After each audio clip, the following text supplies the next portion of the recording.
целом вот подход такой, что, так сказать, нам наплевать, с чем торговать, это акции или крипта, потому что деньги одинаковые, если честно.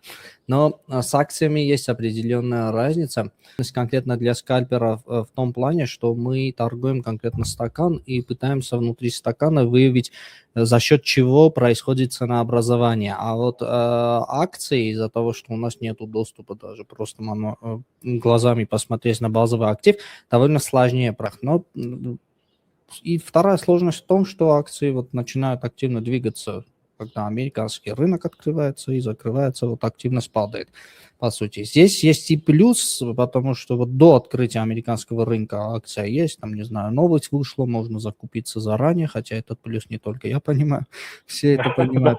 Но за счет этого до открытия как бы появляются некоторые неэффективности, потому что рынок основной не открылся, там стаканы более волатильно двигаются до открытия американской биржи. А как только биржа открывается на Америке, она стабилизируется и начинает просто ходить за американским рынком.